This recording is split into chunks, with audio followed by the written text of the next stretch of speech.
पता है कितना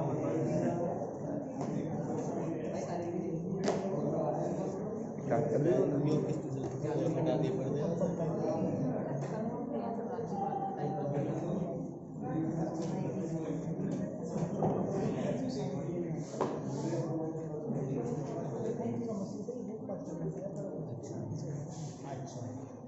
चलो मेरा काम फिर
ये बना लिया पढ़नी पड़ेगी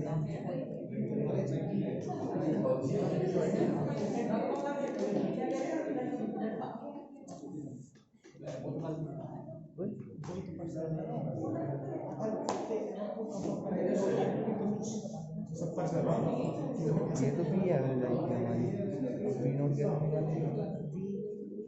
उसमें उसे स्क्वायर मारना है इसे बी नोट तो 10 हो जाएगी ना और आर एम एस तो बोल 10/√2 हो जाएगा 7.7 समथिंग आई होता है ना 0. और क्या निकालना था इसमें पीक निकालनी थी और क्या निकालनी थी RMS पीक एवरेज मैक्सिमम बस फिर फैक्टर और पीक फैक्टर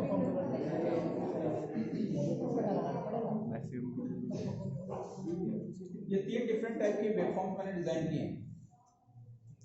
ठीक है, फर्स्ट है v naught sin of omega t और थीटा तो नॉट को भी रिप्रेजेंटेड बाय ओमेगा t इसको हम ओमेगा t भी रिप्रेजेंट करते हैं।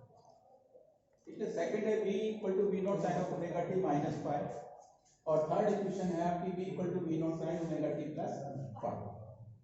ठीक है, तीनों डिफरेंट हैं। One from start from zero है ना, it will start from origin and it will start from a negative magnitude and it will start from a positive magnitude. तो यदि पॉजिटिव मैग्नीट्यूड है तो हमारे पास प्लस पाई आएगा और negative magnitude omega T 0 put करने के बाद में तो नेगेटिव अब क्या कहा हमने लास्ट क्या कहा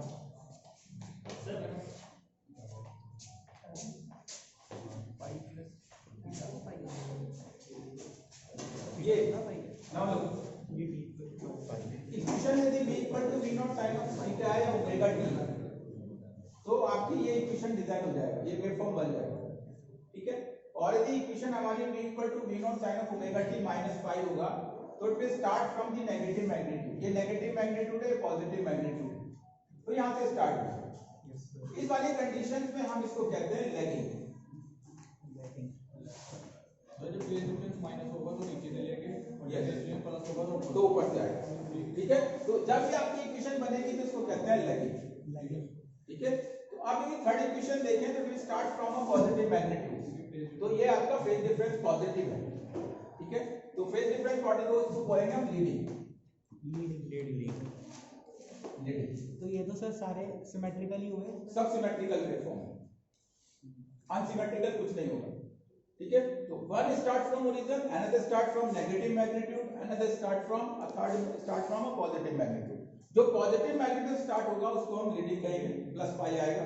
जो नेगेटिव मैग्नीट्यूड से स्टार्ट होगा यहाँ से तो हम इसको लैगिंग कहेंगे। ठीक है, अब हमें तीन डिफरेंट टाइप के एक्सप्रेशन हमारे पास गिवन है, अवेलेबल भी हैं। अब हम इनको इसकी आरएमएस की फॉर्म में इसको रिप्रेजेंट करेंगे। ठीक है, जब कभी भी आप आरएमएस कैलकुलेट करेंगे इसका तो किस टाइप की वेवफॉर्म है, साइनसॉइडल, तो आरएमएस को रिप्रेजेंट करेंगे कैपिटल बी से। ठीक है, तो RMS should be equal to capital B और एंगल रिप्रेजेंट करेंगे यहां पर 0 डिग्री, दिस वन। तो ये रिप्रेजेंटेशन किसका है, ये आपका एक वेक्टर रिप्रेजेंट कर रहा है जिसमें एक मैग्नीट्यूड भी है और डायरेक्शन भी है। तो डायरेक्शन और मैग्नीट्यूड यदि दोनों अवेलेबल होती हैं तो टर्म्स कैसा होता है, स्केलर या वेक्टर, वेक्टर। तो ये एक वेक्टर को रिप्रेजेंट कर रहा है। ठीक है, जब भी कभी आप एंगल लेंगे इस वाली फॉर्म को तो 0 डिग्री आएगा, because it start from origin. B will start from here. B angle of 0 degree means B can be represented as RMS voltage. Can you tell me what is the RMS of this particular waveform? इस waveform का RMS कितना होगा, V0 upon √2। ठीक है, sinusoidal है उसका RMS V0 upon √2 होगा, maximum divided by √2। ठीक है, तो ये V क्या है, यहाँ पर V है V0 upon √2। ठीक है, इसकी बात करते हैं, यहां पर भी हम इसको रिप्रेजेंट कर सकते हैं कैपिटल बी। एंगल क्या रिप्रेजेंट करेगा, -5। ठीक है, again we will represent RMS voltage. ठीक है, जब कभी इस फॉर्म में, इसको कहते हैं polar form, but it will represent a vector. Vector किसको रिप्रेजेंट करता है, जिसमें मैग्नीट्यूड और डायरेक्शन अवेलेबल हो। तो ये दोनों टर्म्स को अवेलेबल है, इसमें मैग्नीट्यूड भी अवेलेबल है और डायरेक्शन भी अवेलेबल है, तो it will represent a vector. Similarly हम इसको भी रिप्रेजेंट कर सकते हैं, that is B angle of plus पाई।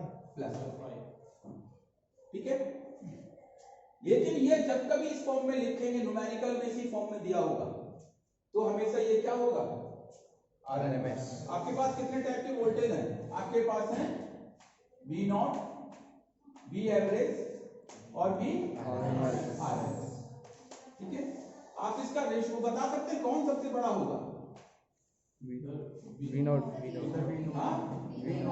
उसके बाद VRMS, थर्ड VRMS। ये हमेशा यही सीक्वेंस हमेशा सभी टाइप की वेवफॉर्म के लिए फॉलो होगा। क्या फॉलो होगा कि V0 is greater than VRMS, VRMS greater than VRMS। ये सभी टाइप की वेवफॉर्म के लिए यही सीक्वेंस फॉलो होगा, सभी टाइप जितने भी हमने डिजाइन करा, except then which one, square और रेक्टेंगल। ठीक है, स्क्वायर टाइप की वेवफॉर्म और रेक्टेंगुलर की वेवफॉर्म को यदि छोड़ दें तो यही रूल फॉलो होगा। अब यदि इसको छोड़ें क्यों, हाँ उसमें क्या वन होता है, KP and KF। KP and KF one क्यों होता है, उसको कैलकुलेट किया जाता है किससे, RMS to average, peak to RMS। इसका मतलब जब वन आ रहा है तो सारी वैल्यूज इक्वल होगी। तो उस टाइप की वेवफॉर्म के लिए ये हमेशा क्या होगा, V0 is equal to VRMS is equal to किसके होगा, VRMS। ये केवल फॉलो किया जाएगा किसके लिए, स्क्वायर और रेक्टेंगुलर। बाकी सब इसमें फॉलो किया जाएगा। ये हमेशा सीक्वेंस रहेगा, चाहे किसी भी टाइप की वेवफॉर्म हो, सिमेट्रिकल हो, अनसिमेट्रिकल वेवफॉर्म हो, लेकिन ये नहीं होना चाहिए स्क्वायर और रेक्टेंगुलर नहीं, वो भी सिमेट्रिकल है। ठीक है, ये अनसिमेट्रिकल भी हो सकती है स्क्वायर वेवफॉर्म। ठीक है, लेकिन उसके लिए ये वाला रूल फॉलो नहीं होगा। किसके लिए होगा, only for sinusoidal, only for symmetrical, square और रेक्टेंगल। ठीक है, जैसे साइन के तो है ही ऑलरेडी, ऊपर वाला फॉलो करेगा साइन के। ठीक है, अब जैसे for example I am taking the waveform, square है, रेक्टेंगुलर, बताइए क्या है waveform,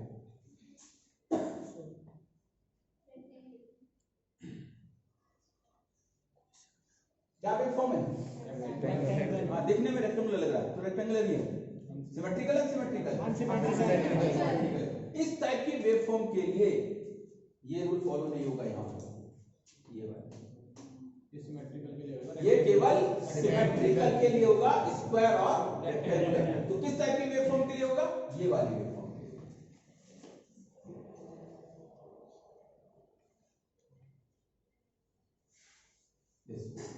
Means this particular area covered by this half cycle should be equal to area covered by this cycle. ठीक है, तो इस टाइप की वेवफॉर्म के लिए ये फॉलो होगा सिमेट्रिकल, ठीक है, चाहे वो स्क्वायर हो चाहे वो आपका रेक्टेंगल। बाकी सब के लिए ये होगा V average should be equal to VRMS should be equal to P average। कोई डाउट है? नहीं। चलिए आगे चलते हैं। अब हमारे पास तीन डिफरेंट टाइप की वेवफॉर्म है, मैंने उनको वेक्टर से रिप्रेजेंट कर दिया। अब यदि वेक्टर से रिप्रेजेंट कर दिया तो वेक्टर बना भी सकते हैं। कैसे बनेगा वेक्टर देखिएगा, ये इसमें कोई भी एंगल नहीं बन रहा है तो I am representing it's a vector. ठीक है, इसका लेंथ डिसाइड करेगा इसका मैग्नीट्यूड कि कितने मैग्नीट्यूड का है, तो इसका लेंथ हो गया मैग्नीट्यूड। डायरेक्शन हॉरिजॉन्टल होगा, जो वेक्टर हॉरिजॉन्टल मूव करेगा वो कोई एंगल नहीं परफॉर्म करेगा, एंगल कितना होगा? 0। ठीक, अब हम इसको देखते हैं। ये वेक्टर लैग कर रहा है ना, लैग किसके रेफरेंस से? हमारा पूरा का पूरा यूनिवर्सल जो बना है वो हमेशा रेफरेंस से बना है। ठीक है, पूरा का पूरा रेफरेंस से बना है। मेंडलेव की पीरियोडिक टेबल याद है? Yes sir. कौन है एलिमेंट रेफरेंस? हाइड्रोजन। तुमने पढ़ा ही नहीं। सबसे लाइटेस्ट मीडियम कौन सा है? मीडियम लाइटेस्ट, अदर हम शिफ्ट कर गए। सबसे लाइटेस्ट मीडियम कौन सा है?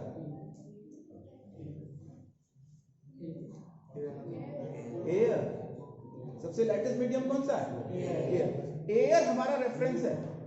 मे बी कि एयर से लाइटेस्ट कुछ और हो, बट अभी तक पॉसिबल नहीं है ना, अभी उसका जनरेशन भी कुछ आया। तो हम कब से रेफरेंस क्या माना हमने? एयर को। Air is the lightest medium. इसके रेफरेंस में आगे 1 2 3 4 5 चलेगा।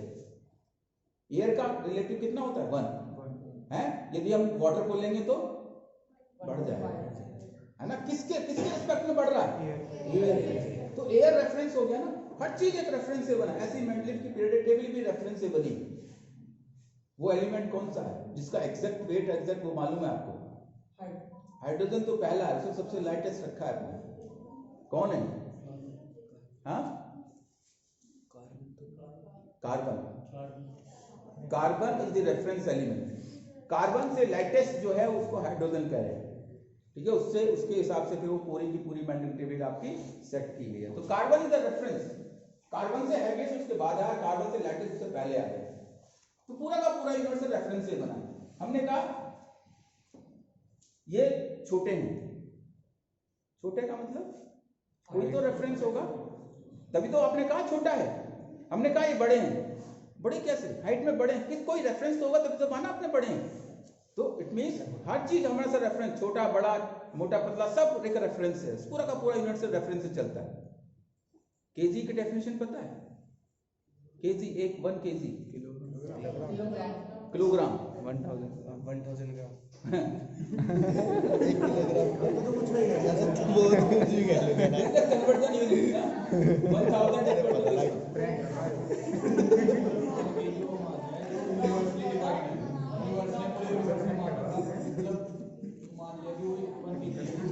1 केजी मान लो, मतलब यूनिवर्सल है वो, यूनिवर्सल है 1 केजी मान लो।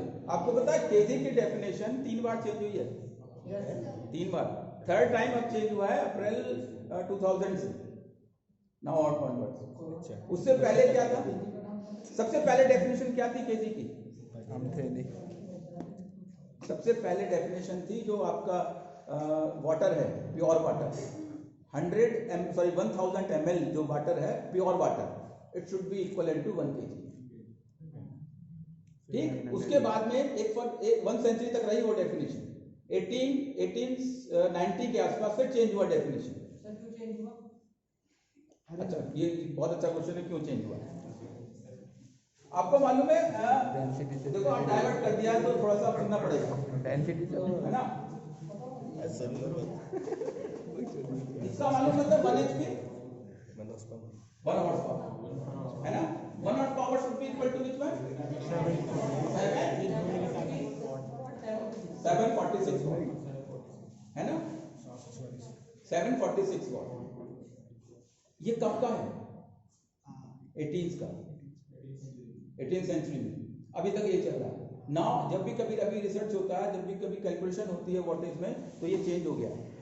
ये कितना हो गया? नाउ करंट इज 735.5, फिर भी 1 होगा, 1 HP, ऐसा क्यों हुआ सर? 135 हमेशा डेप्रिसिएशन। अभी आप जाइए कि अभी 100 साल पहले जाइए, आपकी एवरेज हाइट कितनी रही होगी? 6 फीट। 100 इयर्स पहले चले जाइए, एवरेज हाइट 100 फीट रहा होगा आपका, है? एटमॉस्फेयर जो इफेक्ट पड़ा है एनवायरमेंटल, अब एवरेज हाइट कितना रह गया? 5 फीट 8 इंच, 8 और 9 के बीच में आ गया। अभी आगे जाएंगे 100 ईयर बाद 4 इंच कम कर लो। चाइनीज का, और फिर उसके बाद में लिलीपुट बन जाएंगे। डेप्रिसिएशन होता है हमेशा। तो हमेशा डेप्रिसिएशन लाइफ में होगा, और यही अब पहले हॉर्स पावर मेजर किया गया था 746 वॉट। एक हॉर्स की पावर जो है 760 वॉट के इक्वल थी। Now current is it should be reduces to 735.5। Depreciation, environmental effect है ना, पोल्यूशन, बहुत सारे इफेक्ट हैं, एक नहीं अकेला। पहले पता नहीं क्या खाते थे, आज क्या खाते हैं? बर्गर खाते हैं, पिज्जा खाते हैं।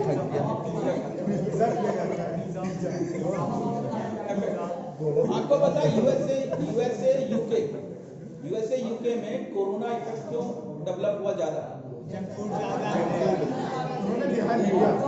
वो फास्ट फूड खाते हैं ना, फास्ट फूड खाते हैं। डाइवर्ट कर दिया आपने ना, तो कर दिया। तो अभी हमने इसको वेक्टर को रिप्रेजेंट कर लो 1 kg वाला तो सर 1 kg वाला रह गया। 1 kg।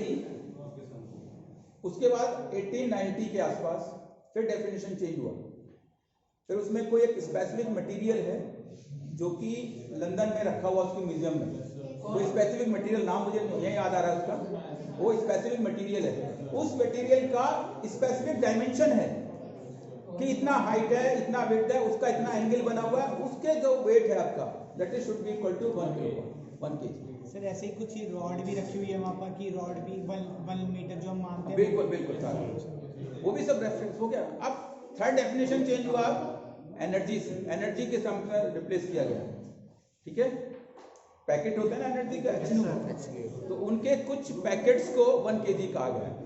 ठीक है, वो थर्ड डेफिनेशन चेंज हुआ। सारी कंट्रीज ने इसको एक्सेप्ट किया है, इंडिया ने भी अप्रैल में एक्सेप्ट किया है। ठीक है, और हम भी वही बात लेके चलते हैं, जिसमें पीछे होल होता है, उस होल में से मटेरियल निकाल देते हैं, तो 1 kg में से 900 ग्राम रह जाता है ना, उससे हम वेट करते हैं। तो ये आपका यहाँ पर हो गया V angle of positive minus. Now इसको कैसे रिप्रेजेंट करेंगे? नीचे की तरफ। तो ये आपका रेफरेंस है, और इसको हमने रेफरेंस से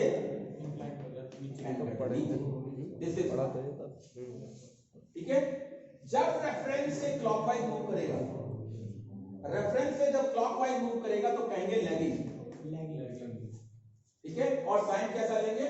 नेगेटिव। रेफरेंस से जब एंटी क्लॉकवाइज मूव करेगा वेक्टर, लीडिंग, और वेक्टर रिप्रेजेंट होगा ऐसे। दिस इज ये एंगल आपका कौन से डायग्राम थे? नाम का ड्रॉ पीछे नाम था, पीछे नाम था। जल्दी से बनाइए, फिर आगे चलते हैं। कॉपीराइट इसको जल्दी से बना लीजिए। सर पीपीटी शेयर कर देना। पीपीटी तो कोई नहीं पड़ता, यहाँ बनाओगे तो बनेगा।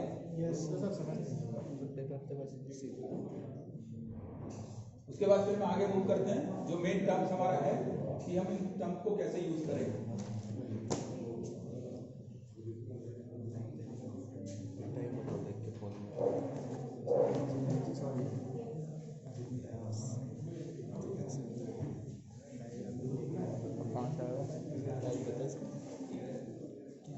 तो ये क्या मिला हमको? लीडिंग फोकस है। यदि रेफरेंस से एंटी क्लॉकवाइज मूव करेगा तो लीडिंग होगा, लीडिंग नीचे आएगा तो लैगिंग, ऊपर जाएगा तो लीडिंग, कोई एंगल नहीं बनेगा तो रेफरेंस। ठीक है, तो रेफरेंस से हमने कहा ना, हर कुछ सिस्टम आपका एक रेफरेंस से बनाया गया है। ये लैगिंग और लीडिंग क्यों है? क्योंकि एक रेफरेंस है। उस रेफरेंस से तो हमने कंपेयर किया कि ये ऊपर की तरफ जा रहा है तो हम कहेंगे इससे ऊपर की तरफ जा रहा है, रेफरेंस से तो लीडिंग, नीचे की तरफ आ रहा है तो लैगिंग। ठीक है, तो ये आपका वेक्टर है।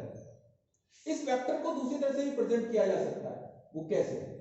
Now let's we have this one 220 angle of 30। ठीक है, अभी मैं आपसे पूछूंगा, आप बताइएगा। हमने कहा यहां 5 को मैंने रिप्लेस कर दिया 30 से,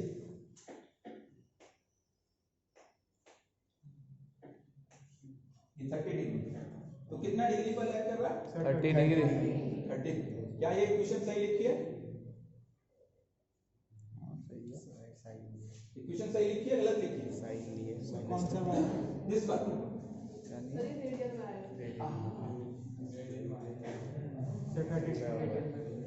30 गलत लिखा है ना? Yes sir.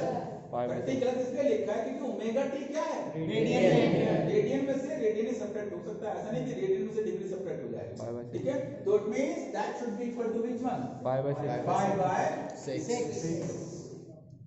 ठीक है, this is the right representation of equations lagging and leading. तो here I am indicating 230 angle of 30 degree. या तो एंगल कुछ भी लिख सकते हैं क्योंकि आपको वेक्टर डिजाइन करना है। ठीक है, इस वेक्टर को हम ऐसे भी रिप्रेजेंट कर सकते हैं।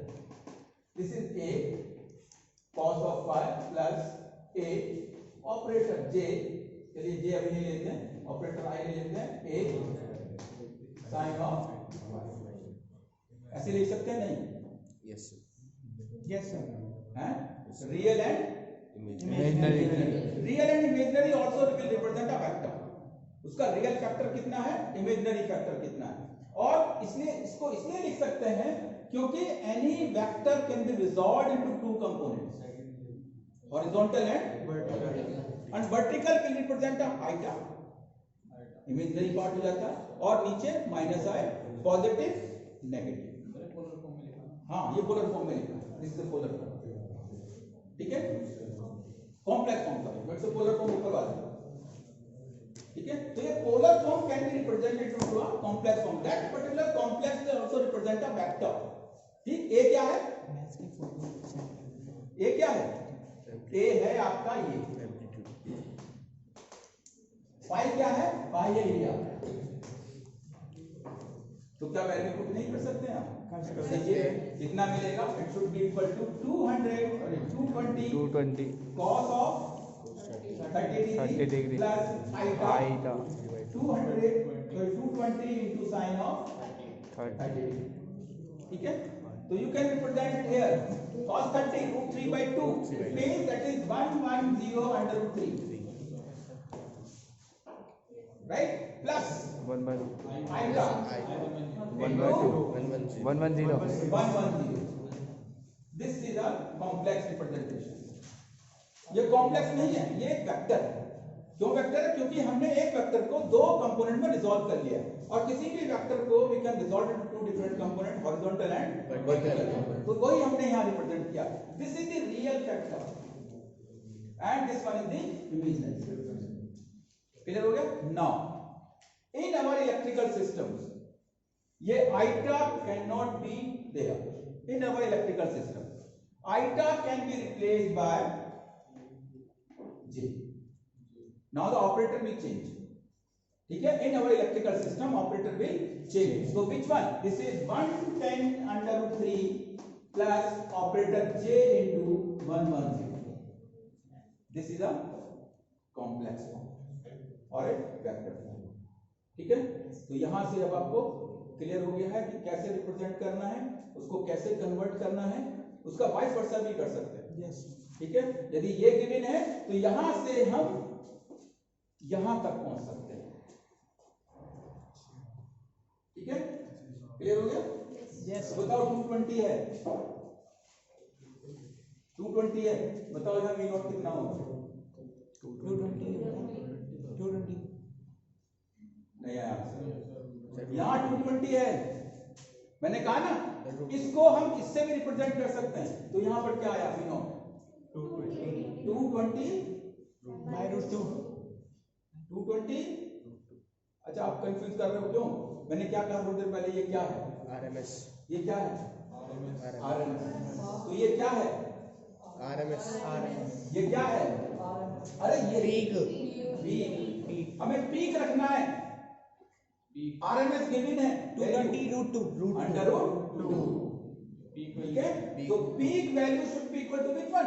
220 अंडर रूट 2। तो बन गया, देखो इक्वेशन का पीक वैल्यू आ गया 220 under root 2। Angle is already given 30 degree.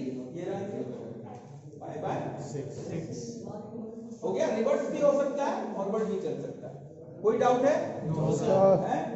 अब आते हैं एडिशन पर, डायरेक्ट एडिशन पर आ जाते हैं। If you want to add two different vectors, तो लिखिए एडिशन ऑफ टू वेक्टर्स। हाँ, इसको क्लिक कर दो जल्दी से, फटाफट आगे चले, क्योंकि टाइम थोड़ा सेव हो जाएगा। Screenshot click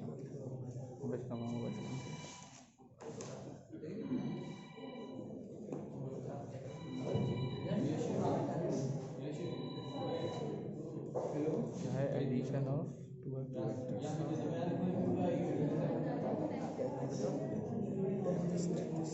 yes now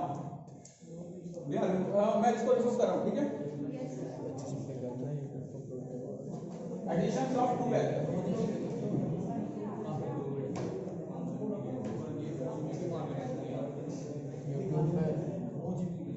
right.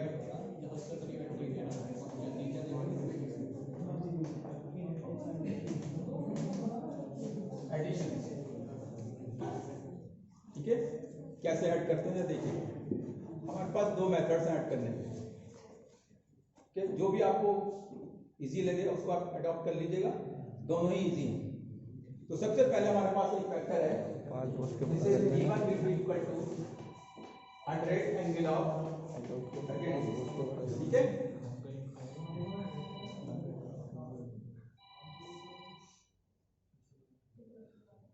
Hello,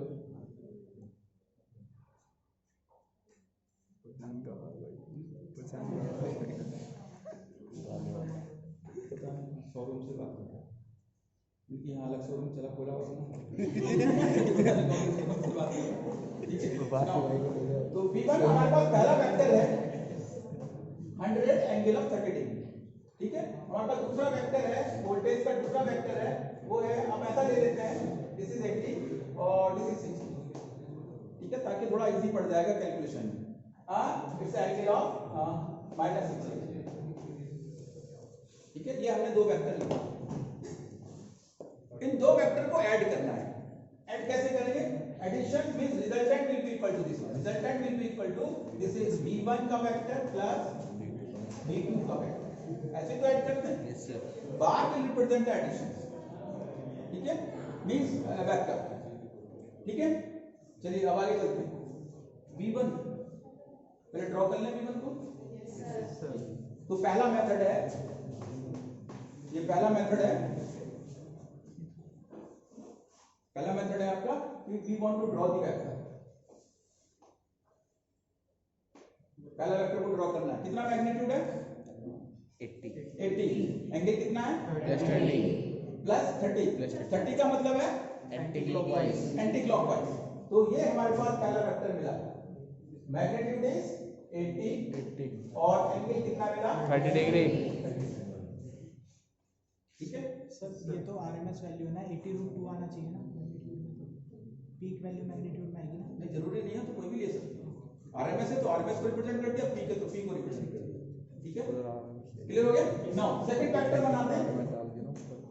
second vector बनाएंगे तो 60 मैग्नीट्यूड है, एंगल कितना? -60 कितना आएगा? Sir this is 60, angle how much? -60 not a minus, it's a 60 minus will represent anti clockwise with reference, ठीक हो गया? ये दो वेक्टर हैं, दोनों को एडिशन करना है। अब हमारे पास पहला मेथड तो ये है कि इन दोनों वेक्टर को रिजॉल्व कर लें, हॉरिजॉन्टल एंड वर्टिकल, ठीक ठीक है, तो हमने रिजॉल्व किया horizontal component, this is the Vx1, this is Vy1। पहले वेक्टर को रिजॉल्व किया हॉरिजॉन्टल एंड वर्टिकल, दूसरे वेक्टर को रिजॉल्व किया Vx2 Vy2। ठीक है, तो मैं डायरेक्ट वैल्यू लिख रहा हूं, आपको रिजॉल्व करना आता है? Yes sir. हैं? बताओ हॉरिजॉन्टल पहले का हॉरिजॉन्टल वेक्टर 40 plus 30 root 3 आएगा। This will be equal to 80 cos of cos of 30। 30। ठीक है, इसको रिजॉल्व किया, ये क्या मिलेगा? 60 cos sin cos 60 of cos 60। 60। ठीक है, इसका वर्टिकल कंपोनेंट लिखा, ये कितना मिलेगा? 80 cos 80 sin 30 sin 30 sin 30 को रिजॉल्व किया 60 sin 30 60। ठीक है, अब दोनों वेक्टर का अस्तित्व खत्म हो गया जो आपने ड्रॉ कर रखे थे, उनको रिजॉल्व करके आपने हॉरिजॉन्टल वर्टिकल में कन्वर्ट कर दिया। अब टोटल हॉरिजॉन्टल कंपोनेंट देख लेते हैं, this is Vx will be equal to, दोनों वेक्टर हॉरिजॉन्टल हैं, दोनों का डायरेक्शन एक ही है, अगर दो वेक्टर एक ही डायरेक्शन में आते हैं तो एडिशन हो जाए, सब्ट्रैक्ट होता है? एडिशन। तो ten this is 80 cos of 60 not 30 plus 60 cos of 60, इसको कैलकुलेट कर लेते हैं। 40 plus 30 root 3। This is 40 root 3 और 30 की वैल्यू 1/2। ठीक है, प्लस plus 30 ये मिल गया टोटल हॉरिजॉन्टल। ठीक है, वर्टिकल कंपोनेंट देख लेते हैं, Vy will be equal to, one vector is moving in upward direction, another is moving in a downward direction, negative will represent there, so it means this is 80 sin 30 minus, क्यों लिया minus? Opposite direction। This is 60 sin of 60, तो ये हमको मिल जाएगा, this become 40 minus 30 root. Calculator आपके पास में है, आप इसका Vx Vy कैलकुलेट कर सकते हैं टोटल। ठीक, जैसे ही ये फाइनल वैल्यू हमको मिलेगा तो हमने क्या किया, इसका रिजल्टेंट निकाला, है ना? तो रिजल्टेंट क्या मिलेगा? Vr will be equal to Vx square plus Vy square का, this is the resultant. Vx is already here and Vy is already here, 40 minus 30 root 3, और यहाँ सब्स्टिट्यूट कर देंगे तो you will get a resultant of 2 a vector। हमें angle भी चाहिए, तो angle will be equal to, this is tan phi will be equal to Vy upon Vx, and what is the value of phi? Phi will be equal to, this is tan inverse Vy divided by Vx, ये हमारा angle है। और जैसे ये दोनों parameter मिलेंगे क्या करेंगे आप? Vr angle of, this is nothing but the additions of two vectors by resolving horizontal and vertical। ठीक है, जितना भी वेक्टर हो आप इसको horizontal vertical में resolve ये 60 करके आप ये तो calculate ये करेंगे। का रिजल्टेंट यहाँ से रिजल्ट होगा ट्रायंगुलर से तो 100 आ जाएगा। दूसरा पर तो ये 100 हो जाना है। वो थोड़ा इजी ये 100 इधर से सॉल्व करेगा वो रिजल्ट होगा 100 आपका ही होगा। हाँ, ये आ रहा भाई 99 Vx आ रहा है और ये एंगल Vy आ रहा है। नहीं, एंगल तो डिसाइड होगा ना कि कौन सा एंगल समझ आना है, इनके बीच में आएगा ना। ट्रायंगुलर से जब दो वेक्टर देते हैं लेकिन दो तीसरे ठीक, अब मैं बताऊँ आपको कितना आएगा, मैंने क्योंकि डाटा लिया है, इसका जो रिजल्टेंट है वो आएगा, ये आएगा 100, यस सर और एंगल आएगा 90 90 है नहीं, एंगल 30 कैलकुलेट करना बट रिजल्टेंट इज 100 क्यों आएगा? क्योंकि देखिएगा राइट एंगल ये राइट एंगल ट्रायंगल बन रहा यस है, सर 30 plus 60 90, तो ये राइट एंगल ट्रायंगल बन गया, और राइट एंगल ट्रायंगल का आपको पता पाइथागोरस पाइथागोरस से यस सर है ना, स्क्वायर प्लस स्क्वायर का under root 80 square plus 60 square का अंडर रूट 100। रिजल्टेंट आपको यही आएगी सारी वैल्यू, एंगल निकालिए कैलकुलेट करेंगे। ठीक है, अब दूसरा मेथड सेकंड, टाइम बताइए क्या होगा?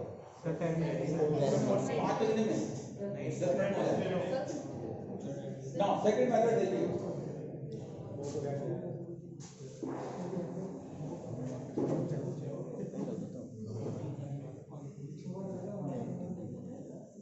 क्योंकि जब ऑनलाइन करेंगे तो इसका एग्जाम्पल लेके करेंगे, ध्यान रखिएगा। तो आप इसका सेकंड देखते हैं।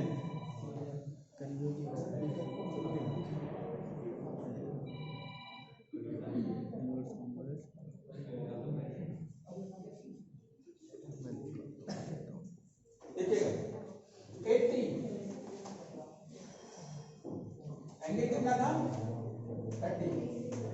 क्या इसको हम ऐसे लिख सकते हैं, this is A1 cos phi1 plus operator J A1 sin phi1 लिख सकते हैं? क्या हम इसको इससे लिख सकते हैं 60 एंगल ऑफ माइनस 60 डिग्री था, यस। क्या हम इसको ऐसे लिख सकते हैं A2 cos phi2 plus operator A2 sin phi2 लिख लेंगे ऐसे? Yes sir. अब हमें इनको ऐड करना है, इनको सीधे डायरेक्ट ऐड करना है। डायरेक्ट ऐड कैसे होते हैं? रियल को रियल से ऐड कर दीजिए, इमेजिनरी को इमेजिनरी से ऐड कर दीजिए, finally you will get which one. जब इनको ऐड कर देंगे तो आपको मिलेगा A plus operator J into B। ठीक है, real to real, imaginary to imaginary. इसका रिजल्टेंट मैग्नीट्यूड निकालना है, तो मैग्नीट्यूड कितना हो गया? A square plus B square का B स्क्वायर का under root. This is the magnitude. Angle निकालना है तो phi will be equal to tan inverse B upon A। आ गया? Yes sir. कौन सा है ये? Second method. तो whatever you want कि कौन से मेथड को अडॉप्ट करना है, दोनों से आपको आंसर पूरे मिलेंगे। ठीक है, एडिशंस करना है। दूसरा है, इसके बाद में ऑनलाइन में कराएंगे सब्ट्रैक्शंस। Okay sir. ठीक है, कि सब्ट्रैक्ट कैसे करेंगे, अरे ये मान लिया इसका इसका इसको A मान लिया, इसका B मान लिया, रिजल्ट चेक करो। भाई जो काम कह रहे हो वो भी करना।